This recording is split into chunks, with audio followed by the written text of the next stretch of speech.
Besok ya setelah unggahan ini, karena malam ini akan aku fokuskan ke masalah hadis kiamat di hari Jumat. Kiamat di hari Jumat. Ya. Oke. Ini sudah 1,5 jam, kita sampai 2 jam ya, nggak apa-apa ya.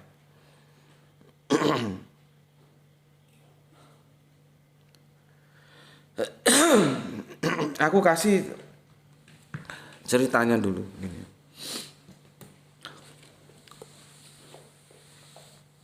Aku itu sudah lama sih sebetulnya sama teman-teman itu disuruh masuk TikTok, Aku ndak mau. Alah males lah gitu. Akhirnya sama Mas Imam, suaminya siapa itu? Natalia. Siapa? Irina Natalia ya nama lengkapnya. Ya, yang nama muslimahnya Khadijah itu aku dibikinkan TikTok gitu. Dibikinkan TikTok. Nah, saat itu ya sudahlah, karena dibikinkan aku coba-coba masuk ke TikTok, dan dulu aku sering masuk ke komal-komal gitu. Tapi akhirnya aku putuskan sepertinya ngerem dulu lah gitu. Males juga lama-lama. Karena kalau kita diskusi di TikTok itu nggak tersaring. Mau yang otak SD kayak, mau yang otak SMA kayak, mau yang otak S1, S2 kayak, sembarang aja bisa masuk. Gitu. Lama-lama sudah hilang waktu gitu ya. Nah, makanya sekarang aku masuk TikTok ya paling dengan kajian monolog seperti ini, bukan buka komal. Ya. Males gue. Nah, ceritanya waktu itu gue masih suka main ke komal-komal. Terus ada diskusi. Ada berapa itu? Ada 6 atau berapa kalau komalnya terisi semua itu? 6 ya. Aku juga lupa. Nah, ada salah satu peserta, dia ya, tentang kiamat itu, tapi gimana asal usulnya gue juga sudah lupa. Ya, dia mengajukan hadis. Gue tahu hadis itu sahih ya, diriwayatkan oleh Imam Muslim dari bapaknya kucing ya, dari Abu Hurairah, Abdusyam. Dulu Abu Hurairah waktu masih kafir itu namanya Abdusyam, mengabdi kepada matahari. Itu nggak boleh kok Abdusyam. Abdullah itu mengabdi kepada Allah, bapaknya Kanjeng Nabi Muhammad. Tetapi kan kemudian dia lebih dikenal, lebih keren dengan panggilan karena dia sedang di hadapan Kanjeng Nabi. Kanjeng Nabi, ini bahasa gue supaya gampang lu, supaya otak lu tahu gitu. Itu di kantong lu, Nabi bilang gitu. Di kantong lu itu ada apa gerak-gerak gitu. Ada kucing, jadi dia anak kucing dimasukin. Setelah itu disebut dia dengan panggilan yang diberikan Kanjeng Nabi, yaitu Abu Hurairah, bapaknya kucing. Jadi hadis ini bersumber dari Abu Hurairah yang dikompilasi oleh Muslim. Bahkan kalau aku lihat ini termasuk bukan hanya Muslim aja ini, artinya hadis top lah. Tapi apakah yang top itu nggak bisa kita runtuhkan? Gitu loh. Si anak itu pakai hadis ini ya, hadis top ini ya. Ini diriwayatkan oleh Imam Muslim dari Abu Hurairah ya, di mana Kanjeng Nabi ya mengatakan bahwa kiamat tidak akan terjadi kecuali pada hari Jumat. Hadisnya begini lengkapnya ya. Rasulullah ngendikan itu berucap, itu bahasa halus Jawa ya. Karena sekarang banyak orang bilang Rasulullah bersabda, gue kurang enjoy aja dengan diksi sabda. Karena bagi gue sabda itu harusnya Allah bersabda. Nah, begitu. Kalau Rasulullah nggak tepat pakai sabda, makanya gue pakai ngendikan aja lah, pakai bahasa Jawa gitu. Ya. Oke, Rasulullah ngendikan, sebaik-baik hari di mana matahari terbit adalah hari Jumat. Pada hari Jumat Adam diciptakan. Pada hari itu dia masukkan ke dalam surga. Pada hari Jumat itu juga dia dikeluarkan dari surga. Hari kiamat tidaklah terjadi kecuali pada hari Jumat. Hadis riwayat Muslim nomor 458.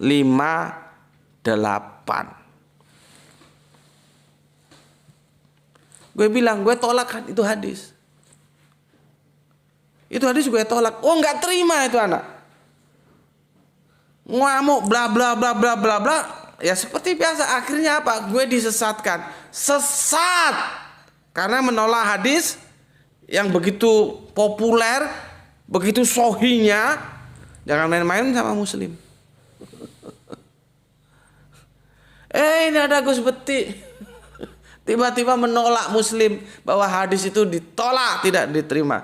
Nggak terima dia. Dan gue langsung dikasih label sesat. Begitu perdebatannya di TikTok.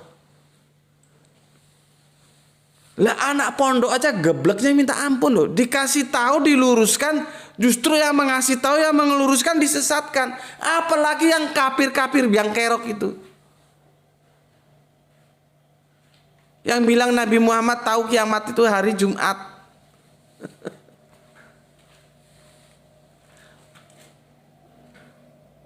Orang yang Islam aja, pondok aja, karena sudah jadi korban dogma aja kagak ngerti kok. Bahkan ketika diluruskan, yang meluruskan dibilang sesat. Enggak konyol itu. Nah, dalam perdebatan itu ya wis lah, aku bilang males juga. Ngelayani curu-curu model gitu. Akhirnya masuk salah satu teman,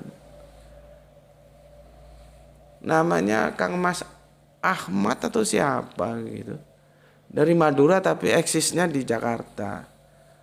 Ya oke sih, dia pintar, orang anak-anak panggil ustadz, sepertinya background dia juga pondok pesantren. Lah si Mas Ahmad ini, Kang Ahmad ini sebetulnya tidak membela aku, tidak membela dia. Dia coba menengahi pertengkaran ini. Tiba-tiba si Kang Mas Ahmad disesatkan juga. Coba. Anak ngajinya, mondoknya masih alif bata, tiba-tiba seorang ustadz disesatkan. Padahal ustadznya itu juga tidak membela aku, dia berusaha berdiri di tengah. Jadinya Gus Beti sama Cak Mahat sama-sama sesat menurut dia. Coba. Bang nggak biang kerok. Akhirnya ya sudah, biarin aja diam gitu. Akhirnya kalau ada kafir-kafir pakai ayat ini untuk mengatakan Kanjeng Nabi Muhammad tahu hari Jumat sebagai hari kiamat. Itu sama saja kecoa yang kita tidak tahu dari mana asalnya tiba-tiba masuk rumah. Itu kecoa seperti itu. Ya. Ngaji anak pondokan Islam aja nggak ngerti kok. Dia masih terima itu hadis sebagai sebuah kebenaran. Ya.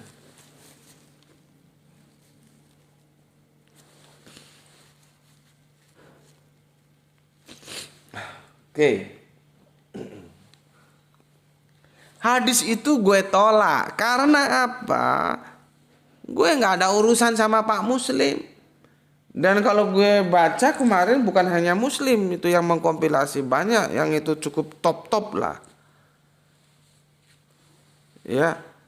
Gue nggak ada urusan, gue tetap hormat. Tetapi kalau itu bertentangan dengan Al-Quran, apakah harus gue terima? Coba otak lu pikir. Pernyataan Kanjeng Nabi dalam hadisnya kiamat di hari Jumat itu bertentangan enggak dengan surat Luqman yang gue baca tadi, surat 31 ayat 34. Bertentangan enggak dengan surat Al-A'raf surat 7187? Bertentangan enggak dengan katanya Matius dan katanya siapa tadi? Markus, ya. Waduh, ini baterainya habis juga ini.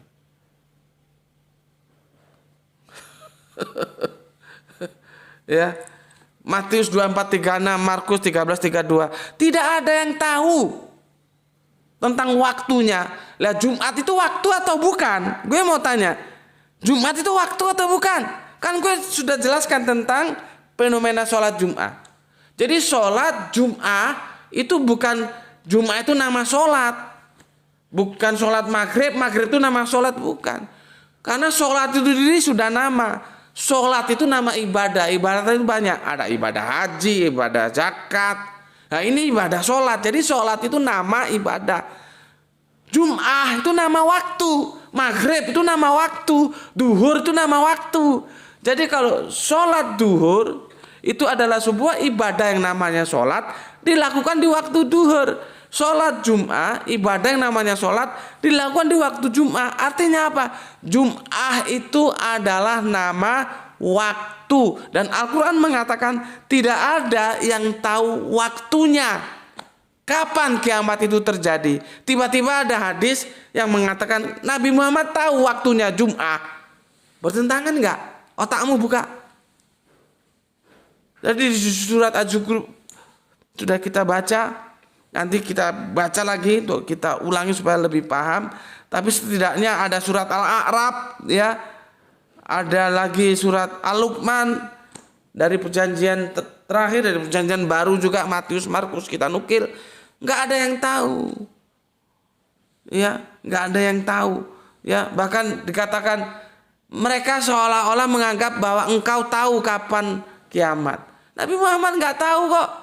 Itu yang bilang sama Al-Quran. Tiba-tiba keluar hadis, Nabi Muhammad bilang hari Jumat waktunya. Lu mau terima hadis seperti itu? Lu mau goblok apa mau pintar?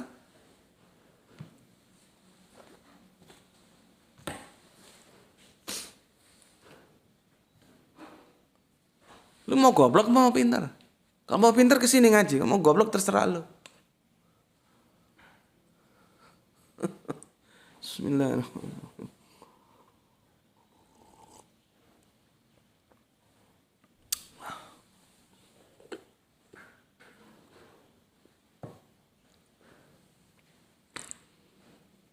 Jadi hadis itu sesohi apapun, kalau dia bertentangan dengan Al-Quran harus kita tolak. Gitu loh. Kita uji kesahihannya di sana. Itu tentang hadis Isra Mi'raj, Kanjeng Nabi dapat perintah katanya 50, turun lagi, dapat advice Kanjeng Nabi Musa, naik lagi minta diskon, turun lagi, naik lagi. Itu gue tolak. Karena apa? Bertentangan dengan Al-Quran. Al-Quran menginformasikan kepada kita bahwa Kanjeng Nabi Muhammad itu mengajarkan kita sami'na wa ata'na. Saya dengar dan saya taat. Sekarang otakmu buka. Mungkin nggak kalau itu 50 sudah didengar terus ditawar nggak ditaati? Nggak mungkin. Kalau memang perintah dari Allah 50 ya 50. Itu hadis sahih tapi gue tolak.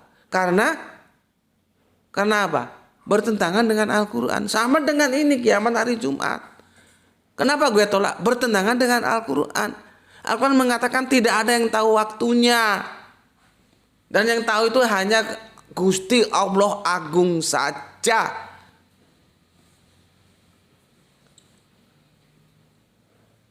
Itulah tadi gue bilang.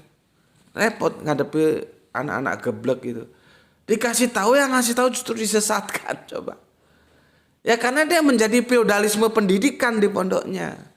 Coba di pondok itu diberikan kebebasan berpikir, melakukan rethinking.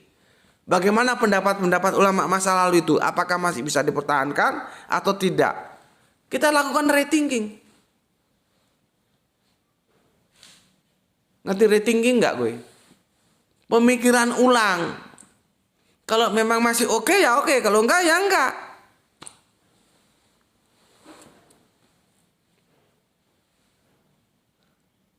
Hari kemarin hari Rabu. Kemarin hari apa, Le? Hari Rabu. Ini malam Kamis ya? Oh, ini malam Jumat. Hari Rabu. Hari Selasa. Oh, hari Selasa. Hari Selasanya itu gue kan di Malang. Gue sholat di Malang, sholat asar pada saat itu. Nah, di sana itu bentuknya itu bentuk kolamnya kolam kecil itu kan kalau kita mau masuk ke tempat wudhu ada kolam air, biasanya masjid-masjid di Jawa seperti itu, kolam air gitu kan. Nah gue kalau mau masuk ya kaki gue masuk ke kolam air itu, tapi setelah wudhu gue nggak masuk, gue lompatin gitu. Gue pernah diingatkan sama bapak-bapak, ya karena orang sudah sepuh gue nggak bilang apa-apa, enggak, gue bilang iya iya gitu aja. Pak Asyik namanya, dan beliau subhanallah meskipun sudah umur tetap aktif sebagai muazin di masjid itu, subhanallah. Ya. Dia pernah diingetin bahasa Jawanya, iku ojo dipencoloti sikile mlebu nduk kolam kuwi gitu. Nggih, Pak. Iya, Pak, saya bilang. Jangan dilompatin kakinya masuk ke kolam itu. Karena sudah tua, ngapain gue ajak diskusi orang tua. Gitu. Cukup kita nggih aja. Nah, kemarin hari Selasa itu, ya, kan hari Rabunya gue berangkat ke Surabaya. Gue diingetin, tapi yang ngingetin guru ngaji di situ orangnya agak muda. Ah ini asik ini. Ketika dia ngingetin, kaki gue disuruh nyelupin, gue bilang sorry mas, kita beda mazhab gitu aja.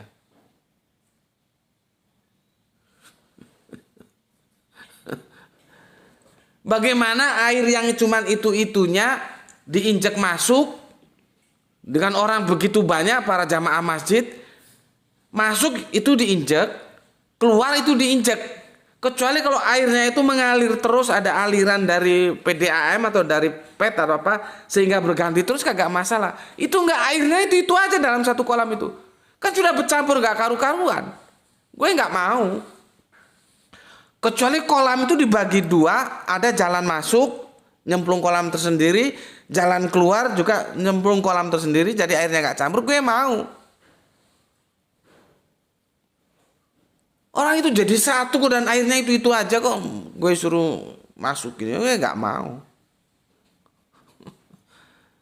Itu namanya gue melakukan rethinking, pemikiran ulang. Ya. Tapi lebih simpelnya gue bilang sorry mas, beda mazhab gitu. Sampean mau masuk ya masukin aja, gue enggak. Tapi akhirnya alhamdulillah setelah tak jelaskan dia bilang saya hanya mengingatkan mas. Iya terima kasih sudah diingatkan. Dan akhirnya salaman, kemarin ketemu lagi gue bilang mas maaf ya gitu. Oh udah nggak apa-apa gitu. Ya sudah, artinya dia enak juga diajak diskusi, dia paham, dia guru ngaji gitu. Itu rethinking. Nah sekarang rethinking juga kita terhadap hadis ini. Itu kan tentang fikih. Rethinking fikih, ya. Sekarang kita berhadapan dengan hadis ini, kita melakukan rethinking, bener nggak kiamat itu di hari Jumat? Al-Quran bilang tidak ada yang tahu waktunya kok. Kan Jumat itu waktu. Lu kira Jumat itu nama ongol-ongol gitu, nama snack gitu? Nanti repot kalau diajak pinter itu repot. Tambah yang ngajak pinter disesatkan ya itu. Ya, maka aku bilang lagi, tidak ada yang tahu hari kiamat. Tidak ada. Ya, jangan pakai hadis itu untuk menghadapi aku. Ya, aku masuk no ketong sampah nanti gitu. Ya, nggak ada yang tahu. Karena hadis itu bertentangan dengan Al-Quran. Gitu.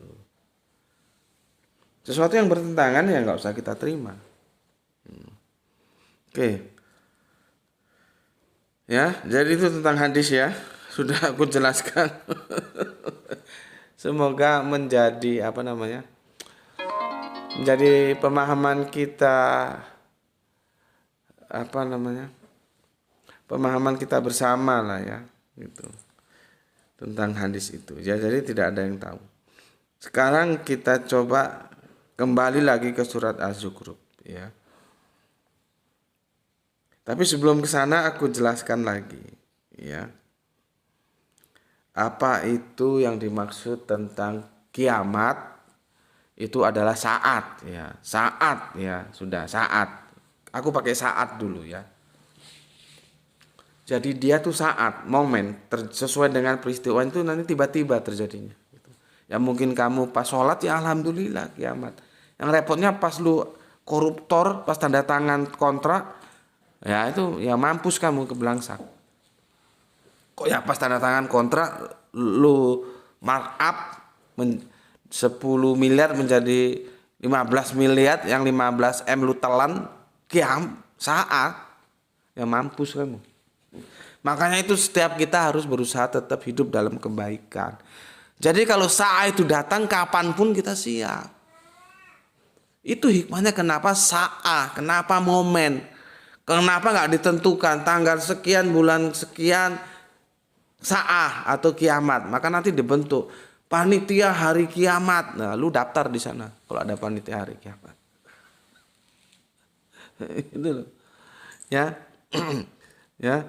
Itu tadi penolakan gue terhadap hadis ini berdasarkan rujukan-rujukan literasi, literal, ya, rujukan-rujukan Alkitabiah.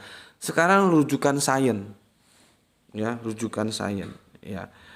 Tapi kita merujuk dulu Alkitabiah. Aku baca surat Al-Zalzalah, surat 99 dari ayat 1 sampai 2 itu kesimpulannya begini. Sorry.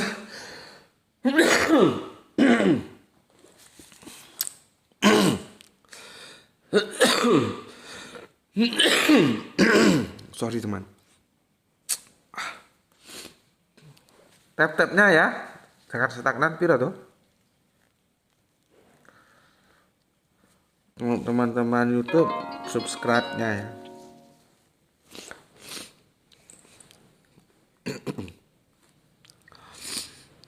Kita buka surat Al-Zalzalah, surat 99, bisa dibaca ayat 1 sampai 2, tapi kalau mau lengkap semuanya juga boleh. Jadi, apabila bumi digoncangkan dengan goncangan yang dahsyat dan bumi telah mengeluarkan beban yang berat. Bumi. Dia sebut bumi loh ya. Berarti saat itu terjadi secara integral ya, atau parsial. Bumi ya Suez, bumi utara dulu kiamat, bumi selatan aman gitu.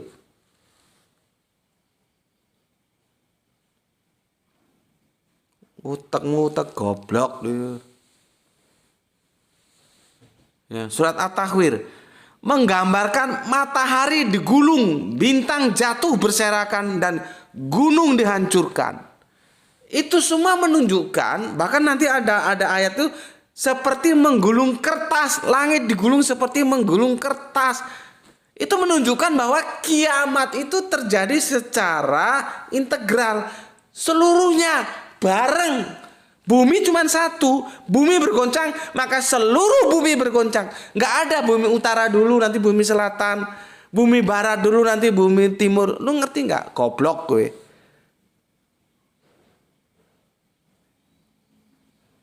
Jumat itu waktu. Waktu itu nanti dilihat dalam teori fisika adalah teori ruang dan waktu. Kalau gue tanya, oke lah gue terima itu hadis. Ya.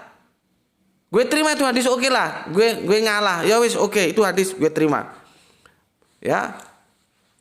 Kapan kiamatnya? Hari Jumat. Gue tanya, Jumat waktu mana? Kan ada, kalau kita belajar fisika kan ada teori ruang dan waktu.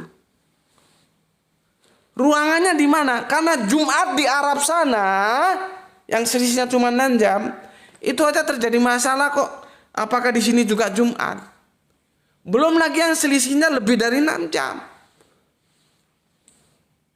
Terus nanti hari Jumat yang mana? Berarti kan nanti terjadi parsial dia. Ada yang sudah kiamat, ada yang belum kiamat.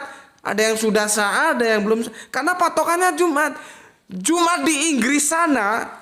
Apakah Jumat juga di Indonesia? Otak goblok dikasih tahu, tambah yang ngasih tahu disesatkan. Padahal kalau kita baca Al-Quran seperti yang aku nukil tadi, surat At-Takwir, surat 81 1 sampai 3, surat Al-Zalzalah 1 sampai 2, ya. Tapi lebih bagus kamu baca keseluruhan ini supaya singkat aja ya. Itu dia memberikan kesan kiamat itu terjadi terintegral dia bareng semua. Makanya disebut bumi. Bumi cuma satu, berarti semua keseluruhan saah itu bareng-bareng. Nggak ada di Amerika saah, di Indonesia belum. Nggak ada ceritanya, blok. Terus apakah kalau di Amerika sana Jumat, terus seluruh alam bumi ini Jumat gitu?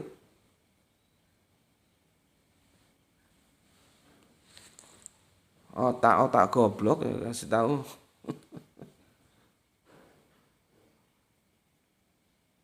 Jumat itu dia relatif. Jumat bagaimana? Jumat karena ada teori ruang dan waktu. Waktu mana? Gitu loh. Ya. Kan gue sudah bilang, gue kedatangan tamu dari Jakarta ngajak diskusi, mereka satu mobil ada 10 atau 12 orang. Ya udah nggak apa-apa yang gue bilang. Terus ada diskusi di villa itu loh. Ya, itu hari Sabtu. Hari Sabtu itu terjadi, ya. Terus ya sudah aku carikan villa, yang bayar mereka hebat itu. Mereka datang biaya sendiri, villa bayar sendiri, makan bayar sendiri, gue hanya nyari gitu. Ya kalau gue yang bayar villa, ya gue juga duit dari mana? Datang itu bermalam di villa, diskusi, dan aku ditugaskan suruh ngajak teman-teman. Ya aku ajak teman-teman dan cukup banyak itu pesertanya kajian. Ya. Tiba-tiba jerang zuhur itu pemimpin mereka gitulah ya minta izin sama aku mau sholat Jumat. Ya sedikit kaget juga aku. Tapi yang namanya tamu kan harus menjadi tamu yang baik, masa mau tajak debat lagi tentang itu. Sedangkan kita belum selesai perdebatan tentang almanak, tentang kalender. Dia bikin kalender yang itu tidak mau pakai Greenwich gitu. Ya. Nah, dia minta izin mau sholat Jumat. Kan villa itu kan harus di kanan, sholat Jumat kan harus di sebelah mana nih ya? Apa di kamar atau di atas gitu. Akhirnya di bawah kita singkirkan barang-barang gitu ya. Mereka sholat apa coba? Sholat Jumat. Padahal kan selisihnya 6 jam. Tapi dia pahami ketika Jumat di Mekah itu dikonversi sama dengan Sabtu di Indonesia. Gitu loh. Padahal kan kalau selisihnya 6 jam sebetulnya hitungannya bareng kita Jumatnya. Meskipun tidak bareng dalam artian persis, enggak, cuman selisih berapa jam gitu loh. Tapi beliaunya itu menganggapnya selisihnya 24 jam. Jadi ketika di Mekah itu Jum'ah, Indonesia belum Jum'ah. Jum'ahnya nunggu 24 jam kemudian. Jatuhlah hari Sabtu. Maka mereka sholat Jum'ah di hari Sabtu. Karena Sabtunya Indonesia, menurut mereka Jum'ahnya Mekah. Ya sudah, gue diam aja. Gue sebagai tuan rumah yang baik, monggo Pak silakan. Tak persilakan mereka sholat Jum'ah. Harinya Sabtu.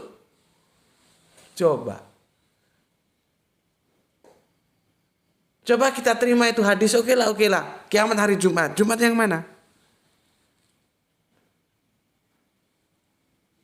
Jumatnya Amerika, Jumatnya Inggris, Jumatnya Afrika sana, Jumatnya India, Metulsi Teri angin ke,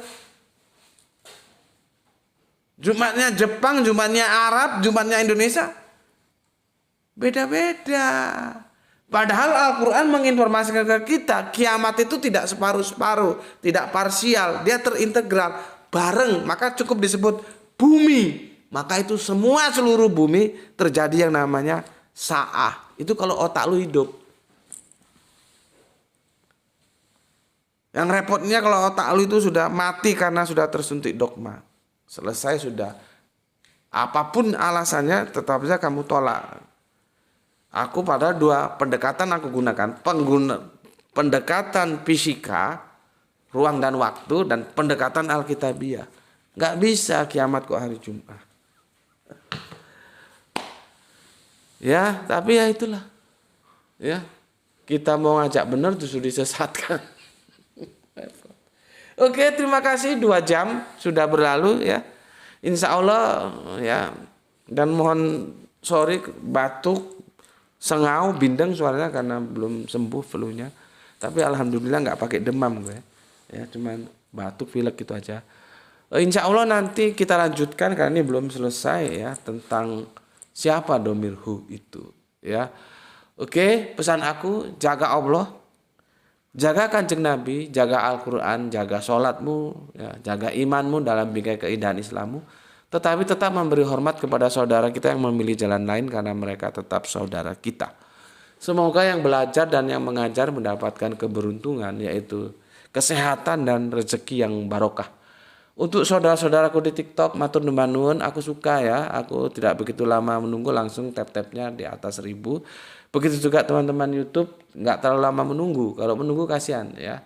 Dan teman-teman YouTube tolong subscribe-nya supaya bisa segera menuju ke 40.000 ya. Targetnya ke 50.000 tapi ke 40.000 dulu.